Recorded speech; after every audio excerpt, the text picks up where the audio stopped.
هذه القصيدة من كلمات عبد الله بن محمد بن حليس الشافلوت، والتي تعبر عما فيها. يا الله يا عالم خفايا المخاليق، يا الليل يا بنت تبور الرفاقة، أدعيك وأترجاك خير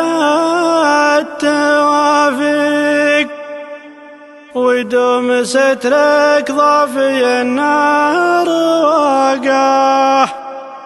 يا مفرح المجد بركز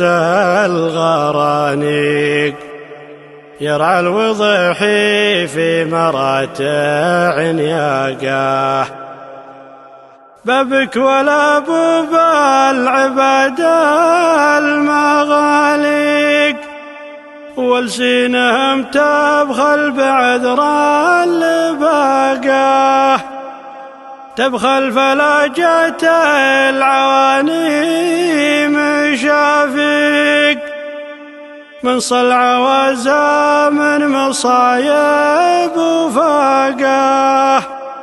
من صلع وزادون منه وتحقيق، يطون والحاله عليها شفاقه،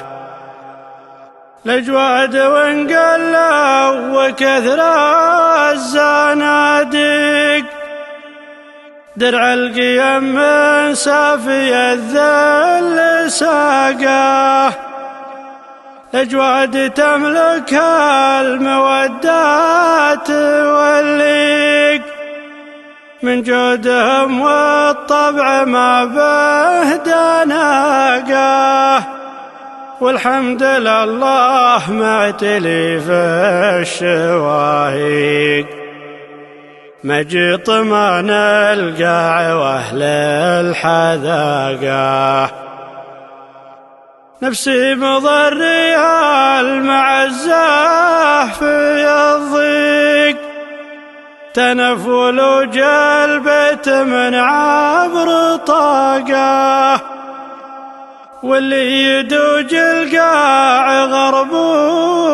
ومشاريق، زهد بقولي جربه في انطاقه، ولا الرخوم رخوم مثل البطاريق، ملوم من حبل الردى في وثاقه، حتى ولو معهم دعاية وتسويق،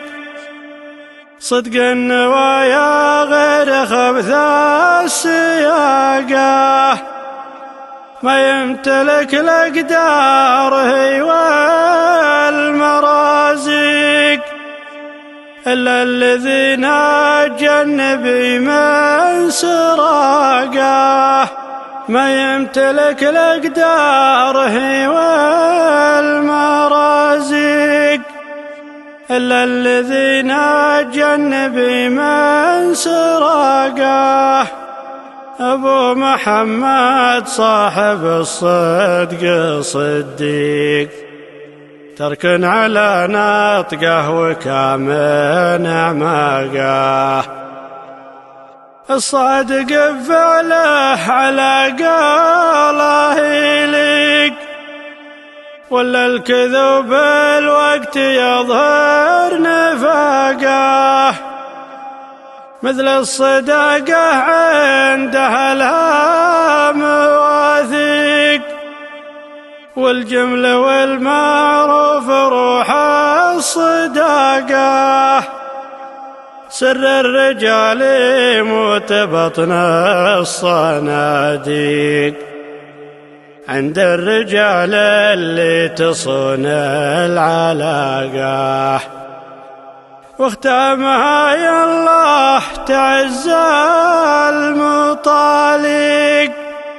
لأجل الردي ما يفتخر بالحماقة، واختامها يا الله تعز المطالق، لأجل الردي ما يفتخر بالحماقة.